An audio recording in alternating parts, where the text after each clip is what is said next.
प्यारे बच्चों, इस वीडियो में हम क्लास 12 एग्रीकल्चर केमिस्ट्री चैप्टर 3 जिसका नाम सॉइल कोलॉइड है के बारे में पढ़ने वाले हैं।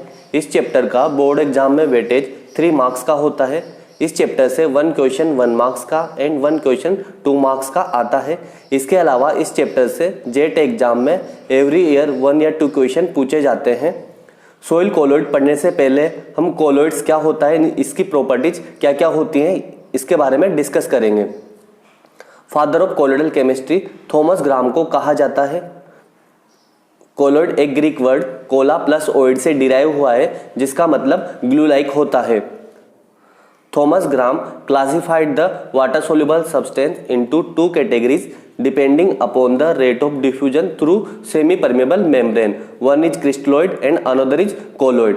बच्चों, थॉमस ग्राम ने वाटर सोल्यूबल सब्सटेंस को सेमी परमेबल मेम्ब्रेन, जिसके example animal membrane, vegetable membrane और पार्चमेंट पेपर होता है, उससे पास करवाकर देखा water soluble substance semi permeable membrane से पास होंगे या नहीं होंगे। उसके बेसिस पर इन सब्सटेंस को क्रिस्टलोइड्स एंड कोलॉइड्स 2 कैटेगरीज में डिवाइड करा। तो बच्चों, पहले हम क्रिस्टलोइड्स और उसके बाद कोलॉइड्स के बारे में पढ़ेंगे। Crystalloids water soluble substance having higher rate of diffusion and can be easily passed through semi permeable membrane are called crystalloids. Example, all organic acid and base, salt, sugar, urea. बच्चों, Thomas ग्राम के according crystalloids वह water soluble substance होते हैं जिनकी diffusion की rate high होती है and वो सेमी परमेबल मेम्ब्रेन से इजीली पास हो जाते हैं। इस टाइप के वाटर सोल्यूबल सब्सटेंस को थॉमस ग्राम ने क्रिस्टलोइड्स कहा, जिसके एग्जाम्पल सभी organic acid and base, salt, sugar and urea होते हैं। Colloids water soluble substance having slower rate of diffusion and cannot pass or very slowly pass through semi permeable membrane are called colloids. Example starch, gum, gelatin and haemoglobin. बच्चों, Thomas ग्राम के according वो water soluble substance जिनकी diffusion की rate slow होती है और जो substance semi permeable membrane से या तो पास नहीं हो सकते या फिर बहुत ही स्लोली पास होते हैं, इस टाइप के वाटर सोल्यूबल सब्सटेंस को थॉमस ग्राम ने कोलॉइड्स कहा। बच्चों, अब यहाँ जो 2 टर्म आई है, एक डिफ्यूजन और सेमी परमेबल मेम्ब्रेन। तो डिफ्यूजन बच्चों किसी भी सब्सटेंस का हाई कंसंट्रेशन से लो कंसंट्रेशन की ओर मूवमेंट ही क्या कहलाता है, आपका डिफ्यूजन कहलाता है। बच्चों, सेमी परमेबल मेम्ब्रेन एक ऐसी मेम्ब्रेन होती है जिसमें डेफिनेट साइज के पोर होते हैं। ये कुछ सब्सटेंस को पास होने देती है और कुछ सब्सटेंस को पास नहीं होने देती। जो सब्सटेंस जिसके पार्टिकल की साइज सेमी परमेबल मेम्ब्रेन के पोर साइज से कम होगी तो ये उन सब्सटेंस को पास होने देगी। जिस सब्सटेंस के पार्टिकल की साइज सेमी परमेबल मेम्ब्रेन के पोर साइज से ज़्यादा होगी तो ये सेमी परमेबल मेम्ब्रेन से वो सब्सटेंस पास नहीं हो सकते। लेकिन बच्चों, थॉमस ग्राम का ये क्रिस्टलोइड एंड कोलॉइड का कॉन्सेप्ट डिस्कार्ड कर दिया गया, क्योंकि कंडीशन चेंज करने पर क्रिस्टलोइड कोलॉइड्स की तरह एंड कोलॉइड क्रिस्टलोइड की तरह एक्ट कर सकते हैं। इसको हम इस एग्जांपल से भी समझ सकते हैं, जैसे NaCl वाटर में क्रिस्टलोइड्स की तरह एंड NaCl बेंजीन में कोलॉइड्स की तरह एक्ट करते हैं। यानी NaCl को जैसे हम वाटर में ऐड करेंगे, वो वाटर में सोल्यूबल करके जब उसको सेमी परमेबल मेम्ब्रेन से पास करेंगे तो सेमी परमेबल मेम्ब्रेन से इजीली पास हो जाएगा।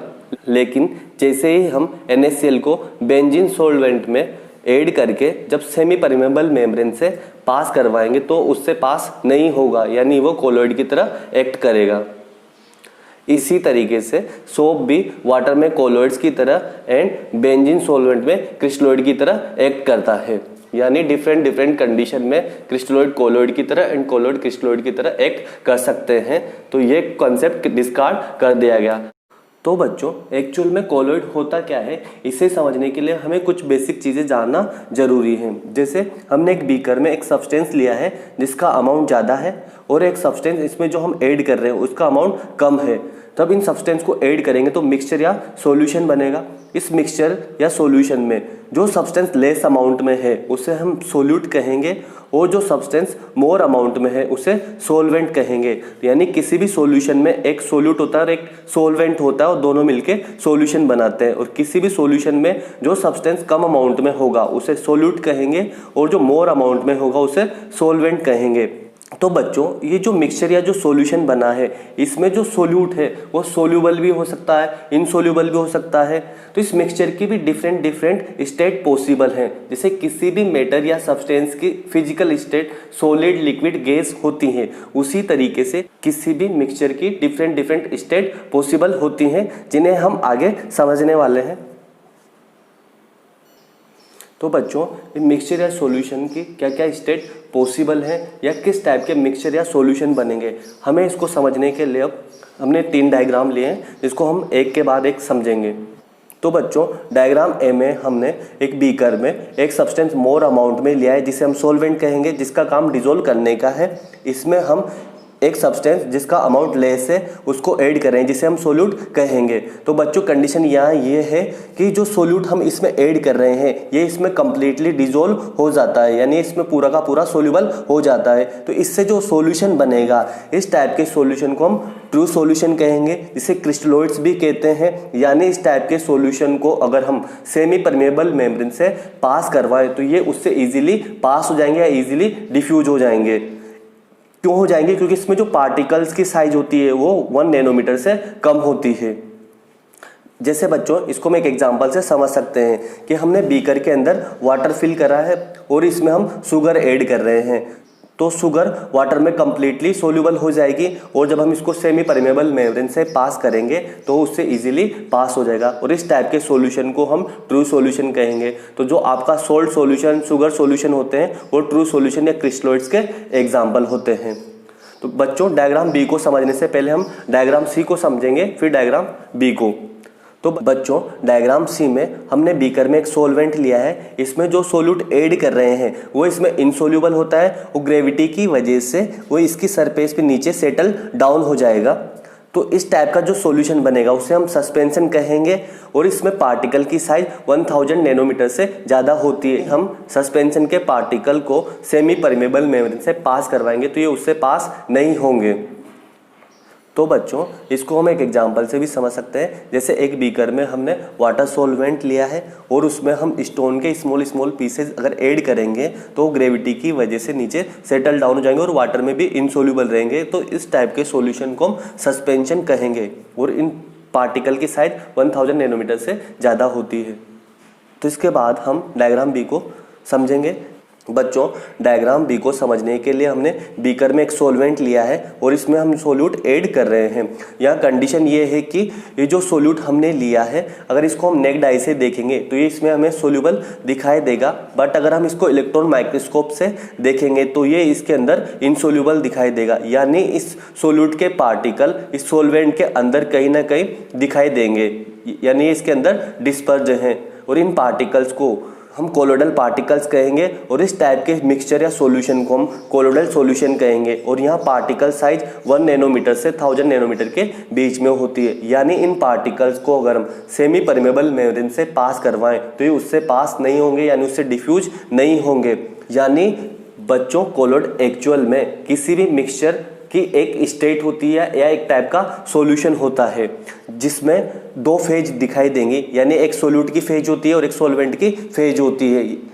यानी कि बच्चों इस सॉल्वेंट में सोल्यूट के जो पार्टिकल्स हैं जिन्हें हम कोलोइडल पार्टिकल्स कह रहे हैं, इनकी जो फेज होगी उसे हम डिस्पर्ज फेज कहेंगे, और जो सॉल्वेंट लिया था हमने उसकी जो फेज होगी उसे हम डिस्पर्जन मीडियम कहेंगे। बच्चों डिस्पर्जन मीडियम और डिस्पर्ज फेज को अदर नेम से भी जाना जाता है। जैसे डिस्पर्ज फेज कोलोइडल पार्टिकल्स की फेज है और ये कोलोइडल पार्टिकल्स डिस्पर्ज होते हैं, यानी फैले होते हैं, डिसकंटिन्यूअस होते हैं, इसलिए डिस्पर्ज फेज को डिसकंटिन्यूअस फेज भी कहते हैं। और ये डिस्पर्जन मीडियम के अंदर यानी सॉल्वेंट के अंदर होते हैं, इसलिए इसको हम इंटरनल फेज भी कहते हैं। जबकि डिस्पर्जन मीडियम कंटिन्यूअस फेज होती है और ये कोलोइडल पार्टिकल्स के चारों ओर होती है, इसलिए इसको एक्सटर्नल फेज भी कहते हैं। तो बच्चों कोलोइडल सॉल्यूशन होता क्या है या कोलोइड्स होता क्या है? तो कोलोइडल सॉल्यूशन एक 2 फेज सिस्टम होता है। ये नेचर में हेट्रोजीनस होता है। इसमें एक सब्सटेंस के पार्टिकल अनदर सब्सटेंस के अंदर डिस्पर्ज होते हैं। और बच्चों आपको ये भी ध्यान रखना है कोलोइड मिक्सचर की एक स्टेट होती है। Definition of colloid: it is a two-phase system. It is heterogeneous in nature, in which one substance is microscopically dispersed throughout another substance. Example: sol, gel, emulsion. यानी बच्चों कोलोइड एक two phase system होता है जो nature में heterogeneous होता है, जिसमें एक सब्सटेंस अनदर सब्सटेंस के अंदर माइक्रोस्कोपिकली डिस्पर्स होता है। इसके एग्जांपल सोल, जेल, इमल्शन होते हैं।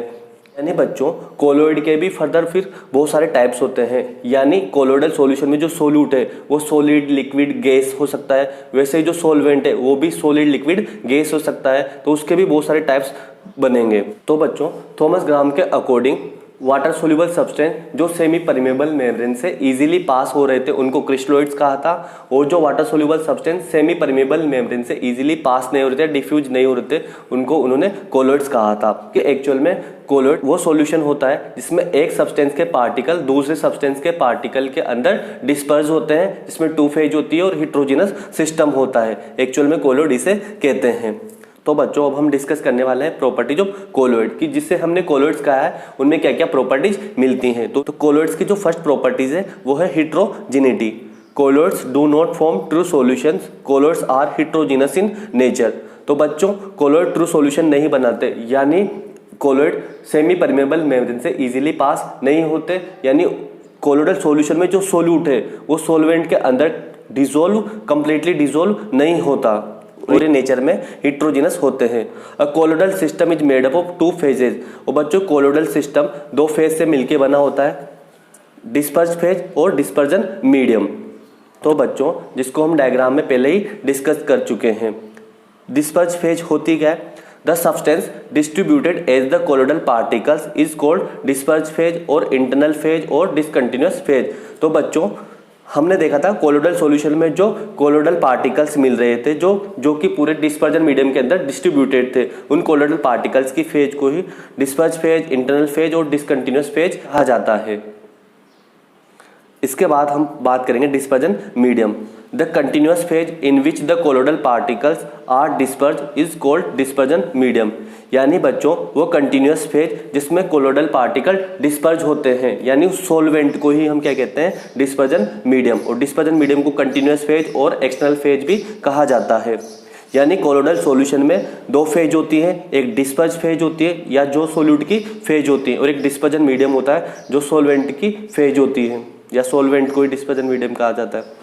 ये जो डिस्पर्ज फेज यानी जो सोल्यूट है वो सॉलिड, लिक्विड, गैस हो सकता है। ऐसे ही जो डिस्पर्जन मीडियम यानी जो सॉल्वेंट है वो भी सॉलिड, लिक्विड, गैस हो सकता है। उसी के बेसिस पर कोलोइड के बहुत सारे टाइप्स होते हैं।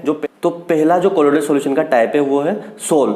सोल में डिस्पर्ज फेज सॉलिड होती है और डिस्पर्जन मीडियम लिक्विड होता है। यानी इसमें सोल्यूट सॉलिड फेज में होता है और जो आपका सॉल्वेंट है वो लिक्विड फेज में होता है। Example of sol colloidal solution: clay in water, ink, blood, paint. On the basis of dispersion medium different types of sol are possible. यानी बच्चों सोल कोलोइडल सॉल्यूशन में भी डिस्पर्जन मीडियम के बेसिस पर different types possible हैं। Sol colloidal solution में dispersion medium तो liquid होता है और डिस्पर्ज फेज सॉलिड होती है, लेकिन इसमें जो लिक्विड या जो सॉल्वेंट है वो भी डिफरेंट टाइप्स के हो सकते हैं। इसलिए सोल कोलोइडल सॉल्यूशन के भी डिफरेंट टाइप्स पॉसिबल हैं। जैसे डिस्पर्जन मीडियम अगर वाटर हो तो इस टाइप के सोल कोलोइडल सॉल्यूशन को हाइड्रोसोल और एक्वासोल कहेंगे। डिस्पर्जन मीडियम बेंजीन हो तो इस टाइप के सोल कोलोइडल सॉल्यूशन को बेंजोसोल कहेंगे। डिस्पर्जन मीडियम एल्कोहल हो तो इस टाइप के सोल कोलोइडल सॉल्यूशन को एल्कोसोल कहेंगे। डिस्पर्जन मीडियम अगर एयर हो तो इस टाइप के सोल कोलोइडल सॉल्यूशन को एरोसोल कहेंगे। जो बच्चों हमारा कोलोइडल सॉल्यूशन का जो दूसरा टाइप है वो है जेल। जेल कोलोइडल सॉल्यूशन में डिस्पर्ज फेज लिक्विड होता है और डिस्पर्जन मीडियम सॉलिड होता है। यानी सोल्यूट इसमें लिक्विड होता है और सॉल्वेंट इसमें सॉलिड होता है। Example of gel: boot polish, jellies, pectin, agar agar, curd. इसके बाद बच्चों जो नेक्स्ट कोलोइडल सॉल्यूशन का टाइप है वो है इमल्शन। इसमें डिस्पर्ज फेज भी लिक्विड होती है, डिस्पर्जन मीडियम भी लिक्विड होता है। यानी इसमें जो दोनों फेज होती हैं वो लिक्विड होती है, यानी सोल्यूट भी लिक्विड होता है, सॉल्वेंट भी लिक्विड होता है। Example of emulsion: milk, cold cream. बच्चों ये जेट में पूछा भी जाता है मिल्क किसका एग्जाम्पल है? इमल्शन कोलोइडल सॉल्यूशन का। मिल्क इमल्शन का एग्जाम्पल है। बच्चों इसको हम ऐसे समझ भी सकते हैं, मिल्क को जब हीट करके धूप में रखते हैं तो बच्चों मिल्क के ऊपर ऑयल की ड्रॉपलेट्स दिखाई देती हैं। इसका मतलब क्या हुआ बच्चों कि जो ऑयल है जो कि लिक्विड फेज में मिल रहा है, मिल्क में जो 80 to 85% वाटर है जो भी लिक्विड फेज में है उसके अंदर ये डिस्पर्ज है, यानी इसमें सोल्यूट की फेज भी लिक्विड है और जो सॉल्वेंट उसकी फेज भी लिक्विड है, इसलिए ये इमल्शन का एग्जाम्पल है। तो बच्चों हमने कोलोइडल सॉल्यूशन के 3 टाइप्स पढ़े, सोल, जेल, इमल्शन। सोल में डिस्पर्ज फेज सॉलिड थी और डिस्पर्जन मीडियम लिक्विड था। जेल में डिस्पर्ज फेज लिक्विड थी एंड डिस्पर्जन मीडियम सॉलिड था। इमल्शन में डिस्पर्ज फेज लिक्विड थी एंड डिस्पर्जन मीडियम भी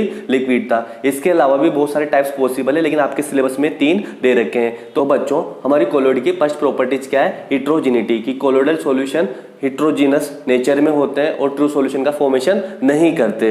इसके बाद बच्चों कोलोइड्स की जो नेक्स्ट प्रॉपर्टीज है वो है diffusion. Colloid do not diffuse from the semi permeable membrane. बच्चों कोलोइड्स सेमी परमेबल मेम्ब्रेन से डिफ्यूज नहीं होते, यानी सेमी परमेबल मेम्ब्रेन से ये इजीली पास नहीं होते हैं।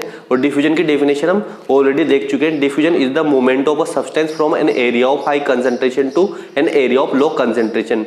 डिफ्यूजन किसी भी सब्सटेंस का हाई कंसंट्रेशन से लो कंसंट्रेशन की ओर मूवमेंट क्या कहलाता है? आपका डिफ्यूजन। तो बच्चों इसके बाद कोलोइड्स की जो नेक्स्ट प्रॉपर्टीज है वो है Brownian movement. First observed by Robert brown इन 1827, यानी इस ब्राउनियन मूवमेंट को सबसे पहली बार रॉबर्ट ब्राउन ने 1827 में देखा था। द रैंडम और zigzag movement of colloidal particles are called Brownian movement. Colloidal particles का जिगजैग मूवमेंट या रैंडम मैनर में मूवमेंट ही ब्राउनियन मूवमेंट कहलाता है। यानी बच्चों कोलोइडल सॉल्यूशन में कोलोइडल के पार्टिकल्स किसी भी तरीके से रैंडम मैनर में या जिगजैग मूवमेंट करते रहते हैं। इस टाइप के मूवमेंट को ब्राउनियन मूवमेंट कहते हैं। Smaller the size of particles faster will be the rate of Brownian movement. Colloidal solution में कोलोइडल के पार्टिकल्स की साइज जितनी छोटी होगी उनका ब्राउनियन मूवमेंट की रेट उतनी ज़्यादा होगी। कोलोइड्स की जो नेक्स्ट प्रॉपर्टीज है वो है electric charge. Colloidal particles have negative charge so they can attract positive charge. तो बच्चों कोलोइडल पार्टिकल्स पर नेगेटिव चार्ज होता है, इसलिए वो पॉजिटिव चार्ज या केटाइंस को अट्रैक्ट कर सकते हैं। इसके बाद जो कोलोइड की नेक्स्ट प्रॉपर्टीज है वो है Tyndall effect. The scattering of light by colloidal particles is known as Tyndall effect. Colloidal particles की वजह से लाइट का स्कैटर्ड या फैलना ही टिंडल इफेक्ट कहलाता है। टिंडल इफेक्ट को सबसे पहले साइंटिस्ट टिंडल ने बताया था। When a beam of light is passed through a colloidal solution placed in a dark room and viewed at right angles, then the path of beam gets illuminated with a bluish light. यानी बच्चों colloidal solution को dark room में रखने पर जब उस पर beam of light pass कराया जाए और हम बीम ऑफ लाइट को जब कोलोइडल सॉल्यूशन में 90 डिग्री एंगल से या राइट एंगल से देखेंगे तो हमें ब्लूइश कलर का दिखाई देगा। Bright beam of light enters to a dark room then dust particles are clearly visible. यानी बच्चों जब भी डार्क रूम में लाइट ऑफ बीम इंटर करता है तो जो डस्ट पार्टिकल क्लियरली विजिबल है वो भी टिंडल इफेक्ट की वजह से दिखाई देते हैं। इसके अलावा जो ओशियन में जो वाटर है वो जो ब्लू कलर का दिखाई देता है वो भी टिंडल इफेक्ट की वजह से दिखाई देता है। इसको हम एक डायग्राम से समझ सकते हैं। जैसे टॉर्सियम बीम ऑफ लाइट अगर ट्रू सॉल्यूशन या प्योर वाटर से पास कराएं और कोलोइडल सॉल्यूशन से पास कराएं तो ट्रू सॉल्यूशन से ये बीम ऑफ लाइट स्कैटर्ड नहीं होगा, यानी आपको लाइट बीम विजिबल नहीं होगा। लेकिन कोलोइडल सॉल्यूशन में कोलोइडल पार्टिकल्स की वजह से ये बीम ऑफ लाइट स्कैटर्ड होता हुआ दिखाई दे रहा है, यानी लाइट ऑफ बीम आपको विजिबल होगा। इसके बाद जो हमारी कोलोइड्स की नेक्स्ट प्रॉपर्टीज है वो है प्रिसिपिटेशन। यानी बच्चों प्रिसिपिटेशन क्या होता है? किसी भी सॉल्यूशन में इनसोल्यूबल सब्सटेंस का फॉर्मेशन क्या कहलाता है? आपका precipitation. On addition of small amount of electrolytes to colloidal solution precipitation of colloidal solution occurs. यानी बच्चों कोलोइडल सॉल्यूशन में स्मॉल अमाउंट पे इलेक्ट्रोलाइट ऐड करने पर इनसोल्यूबल सब्सटेंस जिसे प्रिसिपिटेशन कहते हैं का फॉर्मेशन होता है। बच्चों इलेक्ट्रोलाइट होता क्या है? इलेक्ट्रोलाइट वो सब्सटेंस होते हैं जिन्हें एक्वस सॉल्यूशन में ऐड करने पर आयंस प्रोड्यूस करते हैं और इलेक्ट्रिसिटी कंडक्ट करते हैं, इसे ही इलेक्ट्रोलाइट कहते हैं। तो बच्चों कोलोइडल सॉल्यूशन में प्रिसिपिटेशन का फॉर्मेशन कैसे होता है इसको हम इस तरीके से समझ सकते हैं। कोलोइडल सॉल्यूशन में जो कोलोइडल के पार्टिकल्स हैं उन पे नेगेटिव चार्ज होता है। हमने जब इलेक्ट्रोलाइट ऐड करा तो केटायन और एनायन में डिसोसिएट हो जाएगा, तो इलेक्ट्रोलाइट के केटायन कोलोइडल पार्टिकल्स पर जाकर जुड़ जाएंगे और उनके एग्रीगेशन से इनसोल्यूबल सब्सटेंस का फॉर्मेशन होगा, जिसे हम प्रिसिपिटेशन कह सकते हैं। कोलोइडल सॉल्यूशन की प्रिसिपिटेशन प्रॉपर्टीज को हम एक एग्जांपल से समझ सकते हैं। जैसे मिल्क एक कोलोइडल सॉल्यूशन है, इसमें अगर हम स्मॉल अमाउंट में लेमन जूस जिसमें सिट्रिक एसिड मिलता है को मिलाएंगे तो सिट्रिक एसिड वीक इलेक्ट्रोलाइट की तरह एक्ट करता है। यह मिल्क में जाते ही आयंस में डिसोसिएट हो जाता है और मिल्क के कोलोइडल पार्टिकल्स पर इसके पॉजिटिव चार्ज पार्टिकल्स या केटायन मिल्क के कोलोइडल पार्टिकल्स पर जाकर जुड़ जाते हैं, अकुमुलेट हो जाते हैं और इससे एक इनसोल्यूबल सब्सटेंस कर्ड का फॉर्मेशन होता है। इसके अलावा बच्चों मिल्क से कर्ड फॉर्मेशन में लैक्टोबैसिलस बैक्टीरिया भी हेल्प करता है। इसके बाद जो कोलोइडल सॉल्यूशन की नेक्स्ट प्रॉपर्टी है वो है एडजॉर्प्शन। एडजॉर्प्शन एक सरफेस फिनोमिना है। Due to presence of negative charge on colloidal particles it attract cation. Because of attraction cation gets accumulated on colloidal particles, it is known an adsorption. तो बच्चों colloidal solution पर negative charge होने की वजह से ये cations को attract करता है। केटायन कोलोइडल पार्टिकल्स की सरफेस पर जाकर जुड़ जाते हैं या इकट्ठे हो जाते हैं और इसे ही एडजॉर्प्शन ऑफ केटायंस कहते हैं। जैसे हम इसको एक एग्जांपल से समझ सकते हैं, ये जो नेगेटिव चार्ज है ये कोलोइड्स पार्टिकल है। ये कोलोइडल पार्टिकल नेगेटिव चार्ज की वजह से डिफरेंट टाइप्स के केटायन को अपनी तरफ अट्रैक्ट करते हैं और इससे एक आयनिक डबल लेयर का फॉर्मेशन हो जाता है। इस आयनिक डबल लेयर में जो आउटर लेयर है या जो एक्सटर्नल लेयर है ये केटायन की बनी होती है और जो इंटरनल लेयर है वो एनायन की बनी होती है। तो बच्चों अब हम पढ़ने वाले हैं सॉइल कोलोइड्स। सॉइल कोलोइड्स होता क्या है?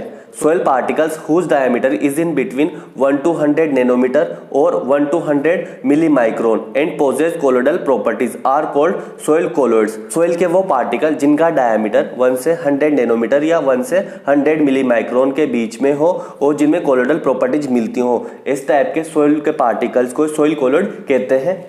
तो बच्चों आपको यहाँ ये भी ध्यान रखना है, पार्टिकल साइज के बेसिस पर सोल 3 टाइप्स की होती है, सैंड, सिल्ट और क्ले। तो इसमें से जो क्ले वाला पोर्शन है और सिल्ट वाला थोड़ा पोर्शन है वो सॉइल कोलोइड की तरह एक्ट करता है, क्योंकि इनकी पार्टिकल की साइज एक कम होती है और इनमें कोलोइडल प्रॉपर्टीज भी मिलती हैं। यानी इसमें heterogeneity, diffusion, Tyndall effect, Brownian movement, adsorption of cation, negative electric charge, precipitation, इस टाइप की सारी प्रॉपर्टीज मिलती हैं। इसलिए सॉइल भी कोलोइड्स का एक एग्जाम्पल है। Colloidal particles can be seen through electron microscope. तो कोलोइडल पार्टिकल्स को इलेक्ट्रॉन माइक्रोस्कोप की हेल्प से देखा जाता है। Maximum diameter of soil colloid is 500 milli micron. Soil colloid का मैक्सिमम डायमीटर 500 मिली माइक्रोन होता है। इसके बाद बच्चों जो हमारा नेक्स्ट टॉपिक है वो है properties of soil colloid similar as colloid. यानी बच्चों सॉइल कोलोइड का एक एग्जाम्पल है, यानी इसमें भी वही सारी प्रॉपर्टीज मिलेंगी जो हम कोलोइड में पढ़ चुके हैं, जैसे heterogeneity, adsorption of cation, precipitation, Tyndall effect, Brownian movement. Some special properties are also present in soil colloid, these properties are as follows. इसके अलावा सॉइल कोलोइड में कुछ स्पेशल प्रॉपर्टीज भी मिलती हैं जिन्हें हम अब डिस्कस करने वाले हैं। अगर बच्चों आपसे बोर्ड एग्जाम में मेजर क्वेश्चन में सॉइल कोलोइड्स की प्रॉपर्टीज पूछ लिया जाए तो वो आपको कोलोइड्स वाली प्रॉपर्टीज भी लिखनी है, उसके अलावा जो ये प्रॉपर्टीज हम पढ़ने वाले हैं इनको भी लिखना है। तो बच्चों सॉइल कोलोइड की जो हमारी फर्स्ट स्पेशल प्रॉपर्टीज है वो है कोहेजन एंड एडेजन। तो पहले हम कोहेजन के बारे में पढ़ेंगे, फिर एडेजन के बारे में। तो cohesion, the force of attraction between similar types of colloidal particles having similar properties is called cohesion. Example, attraction force between two water molecules and sticking of clay particles. यानी बच्चों कोलोइडल पार्टिकल्स जिनकी property similar हो या जिनकी nature similar हो उनके बीच में force of attraction को ही कोहेजन कहते हैं। दो वाटर मॉलिक्यूल्स का आपस में जुड़ना भी कोहेजन की वजह से ही है ना। इसके अलावा वाटर मॉलिक्यूल्स में हाइड्रोजन बॉन्डिंग भी मिलती है, इस वजह से वो आपस में जुड़ते हैं। एक क्ले पार्टिकल का दूसरे क्ले पार्टिकल से जुड़ना भी कोहेजन की वजह से ही होता है। इसके बाद हमारी जो नेक्स्ट प्रॉपर्टीज है वो है adhesion, the force of attraction between colloidal particles and other substance having different properties is called adhesion. Example, attraction between solid and liquid phase, clay particles envelop sand particles, clay stick to the mould board of plough. Colloidal particles और other substance जिनकी properties different होती है, जिनकी nature different होती है, उनके बीच में force of attraction को एडेजन कहते हैं। इसके एग्जांपल है कि सोइल में किसी भी सॉलिड फेज का लिक्विड फेज से जुड़ना, या फिर क्ले पार्टिकल्स का सैंड पार्टिकल से जुड़ना, या क्ले का मोल्ड बोर्ड प्लो से जुड़ना। तो बच्चों जब हम सोइल में प्लोइंग प्रोसेस करते हैं तो प्लोइंग में जो मोल्ड बोर्ड प्लो यूज किया जाता है तो वो मोल्ड बोर्ड प्लो पर आपकी क्ले पार्टिकल या सोइल के पार्टिकल चिपक जाते हैं, वो भी एडिशन की वजह से होता है। सोइल कोलोइड की जो नेक्स्ट प्रॉपर्टीज है वो है plasticity, capability of being moulded is known as plasticity. यानी बच्चों किसी भी मोल्ड होने की कैपेबिलिटी को हम प्लास्टिसिटी कहते हैं। तो सोइल कोलोइड के पार्टिकल्स में मोल्ड होने की कैपेबिलिटी पाई जाती है। Silicate clay colloids have this type of properties. Silicate clay colloids में प्लास्टिसिटी प्रॉपर्टीज पाई जाती है। बच्चों सिलिकेट क्ले कोलोइड्स एक सोइल कोलोइड्स का टाइप्स है जिसे हम आगे पढ़ेंगे। On exerting a force, one type of soil is converted into another type and releasing force from it, they again regain its original form। यानी बच्चों सोइल कोलॉइड पर जब बाहर से एक फोर्स लगाया जाए तो एक सोइल कोलॉइड अनदर फॉर्म में चेंज हो जाती है, और जब उस फोर्स को हम रिमूव कर दें, रिलीज कर दें, तो वो सोइल वापस उसके ओरिजिनल फॉर्म में कन्वर्ट हो जाती है। Plasticity property is highest in montmorillonite group and lowest in kaolinite group. Plasticity property montmorillonite group में मैक्सिमम मिलती है और केओलाइनाइट ग्रुप में मिनिमम मिलती है। बच्चों montmorillonite and kaolinite group silicate clay colloids का एक टाइप है जिसे हम आगे पढ़ेंगे। इसके बाद जो हमारी नेक्स्ट सोइल कोलॉइड्स की प्रॉपर्टीज है वो है फ्लोकुलेशन एंड डिफ्लोकुलेशन। तो पहले हम फ्लोकुलेशन के बारे में पढ़ेंगे। The phenomena of formation of flocs is known as flocculation. तो फ्लोक का फॉर्मेशन ही फ्लोकुलेशन कहलाता है। यानी बच्चों स्मॉल स्मॉल क्ले पार्टिकल्स का आपस में जुड़कर लार्ज साइज के क्ले पार्टिकल का फॉर्मेशन, यानी वो जो clot like masses of clay बना है, यानी जिसे हम लम्प्स ऑफ क्ले भी कह सकते हैं, या एक तरह से क्ले का जो झुंड बना है उसे ही फ्लोक कहते हैं, और उसका बनना ही फ्लोकुलेशन कहलाता है। इसके बाद जो नेक्स्ट प्रॉपर्टीज है वो है डिफ्लोकुलेशन। The reverse process of the breaking up of flocks into individual particles is known as defloculation और dispersion। यानी ये फ्लोकुलेशन का एक रिवर्स प्रोसेस है। इसमें फ्लोक्स यानी जो बड़े साइज के पार्टिकल्स बने थे वो टूट के वापस इंडिविजुअल पार्टिकल्स में कन्वर्ट हो जाते हैं, इसे ही डिफ्लोकुलेशन कहते हैं। यानी फ्लोक्स का एक तरह से ब्रेकिंग डाउन ही क्या कहलाएगा, आपका डिफ्लोकुलेशन। इसके बाद जो हमारी सोइल कोलॉइड की नेक्स्ट प्रॉपर्टीज है वो है swelling and shrinkage. When soil colloid comes in contact of water then it absorb water and start expanding in volume, this expansion is known as swelling. जब भी सोइल कोलॉइड वाटर के contact में आती है तो सोइल कोलॉइड वाटर को absorb करती है और अपना वॉल्यूम इंक्रीज करती है। तो जो वॉल्यूम इंक्रीज हुआ है, जो वॉल्यूम में एक्सपेंशन हुआ है, इसे ही स्वेलिंग कहते हैं। इसके बाद जो नेक्स्ट प्रॉपर्टीज है वो है shrinkage. On drying of water, the soil particles get compressed in volume. It is known as shrinkage। जब भी बच्चों टेम्परेचर इंक्रीज होने पर जब सोइल से वाटर ड्राई होना स्टार्ट होता है तो सोइल का जो वॉल्यूम वापस डिक्रीज होगा, यानी सोइल में जो वॉल्यूम डिक्रीज हो रहा है या जो कंप्रेशन हो रहा है, इसे ही श्रिंकेज कहा जाता है। Properties of swelling and shrinkage is highest in montmorillonite group, medium in hydrous mica or illite group and lowest in kaolinite group. जो स्वेलिंग एंड श्रिंकेज यानी जो वॉल्यूम इंक्रीज या डिक्रीज होने की जो प्रॉपर्टीज है ये मोंटमोरिनोलाइट ग्रुप में ज़्यादा मिलती है, हाइड्रस माइका में मीडियम मिलती है और केओलाइनाइट ग्रुप में सबसे कम मिलती है। ये मोंटमोरिनोलाइट, हाइड्रस माइका या इलाइट ग्रुप और केओलाइनाइट ग्रुप सिलिकेट क्ले कोलॉइड का एक टाइप्स है, इन्हें हम आगे पढ़ेंगे। इसके बाद बच्चों जो हमारा नेक्स्ट टॉपिक है वो है types of soil colloid. Soil colloids are of two types, inorganic colloid and organic colloid. Inorganic colloid 3 types का होता है। सिलिकेट क्ले फर्दर 3 टाइप्स का होता है, kaolinite group, montmorillonite group and illite group. Inorganic colloid का जो दूसरा type है वो iron and aluminium oxide clay होता है, और third types allophane and associated amorphous clay होता है। सोइल कोलॉइड का जो सेकेंड टाइप्स है वो है ऑर्गेनिक कोलॉइड्स होता है, और ऑर्गेनिक कोलॉइड्स का एग्जाम्पल ह्यूमस होता है। इन सबको बच्चों हम नेक्स्ट वीडियो में डिटेल में पढ़ेंगे। तो बच्चों यहाँ से बोर्ड एग्जाम में 1 मार्क्स का क्वेश्चन ये पूछा जा सकता है कि सिलिकेट क्ले कितने टाइप्स की होती है, तो आपको ये बताना है 3 टाइप्स की होती है, केओलाइनाइट, मोंटमोरिनोलाइट, इलाइट ग्रुप।